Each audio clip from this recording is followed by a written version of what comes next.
जैसे आपने कहा आपकी कृपा से भागवत करने का, हमारी तो कृपा होगी आप भागवत बन जाओ, आप श्री जी के प्रेमी बन जाओ, है नहीं? आप भागवत बनोगे तो आप जो बोलोगे वो भागवत होगा। भागवत जो बोलता है, भागवत माने तो भक्त, जो भागवत बोलता है उसकी वाणी सबका मंगल करने वाली। हमारे आचरण पवित्र हो, हमारा चिंतन पवित्र हो, हम किसी योग्य नहीं हैं, प्रभु का जस गाने के लिए हमारे मन में उत्साह है, प्रभु हमें बल दें कि हम उनका जस गावें, ऐसी पद्धति से चलो। आओ वृंदावन किसी भी बहाने से बात करो, भागवत लगाओ, भागवत का स्वाध्याय करो और संयम से रहो। पवित्र आचरण ही भागवत कहे जाते हैं। अगर आचरण पवित्र नहीं तो फिर भागवत का रंग नहीं आता है।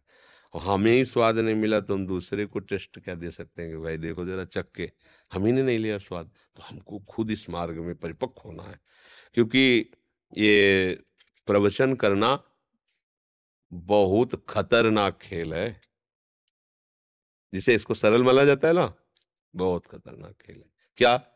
इसमें सबसे पहले जहर मिलता है। जैसे समुद्र मंथन में जहर नहीं निकला सबसे पहले, इसमें सबसे पहला जहर निकलता है सम्मान, लोकप्रियता।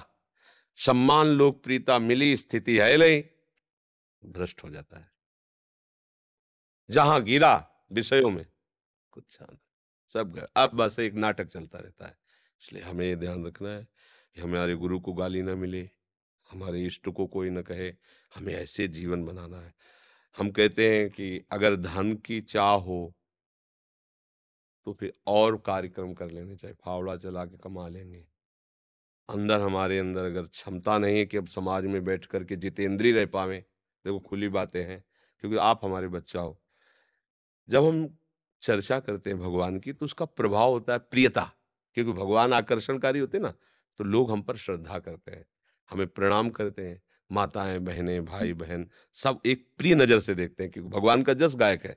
हमको कहीं आसक्त नहीं होना, कहीं किसी के प्रति हमारा भाव ये न बने कि हमारा हो गया है, कहीं हम उसकी भावना का दुरुपयोग न कर बैठें।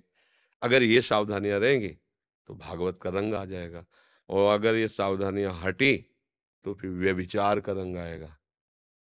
ऊपर से कुछ अंदर से कुछ, तो फिर भगवान को कैसे अच्छा लगेगा? वो कह रहे मोहि कपट छल छिद्र न भाव। बहुत सावधान। ये जो प्रवचन करने का मार्ग है बहुत खतरनाक खेल है। भगवत प्राप्त महापुरुष ही इस खेल में निपट सकता है, दूसरा एकदम फिसल जाएगा। सम्मानम कलयाति घोर गरलम, ये सम्मान प्रतिष्ठा मान ये बहुत बड़ा जहर है। और जहर जब चढ़ जाता है तो इसका एक ही बात होता है, मार देना। ये मार देगा साधक को, ऐसी जगह गिरा देता है कि बिल्कुल मिटिया मेट कर देता है। वो आंख खोल के देख लो ना, देख लो ना, ये मान का भूत ऐसा चढ़ता है कि ऐसे विकारों में फंसा देता है कि फिर आज तक निकलने का चांस नहीं मिलता उन विकारों से या उनके परिणामों से। इसलिए साधक को, उपासक को, अपने जो भगवान का जस गाने वाले जनों, ये हमें ध्यान रखना है कि हमारा चरित्र न बिगड़े। तभी तो हम भगवान का चरित्र गाएंगे। भगवान का चरित्र क्यों गाते हैं? परम पावन निर्मल करने वाला है, जगत पावन करने वाला चरित्र है।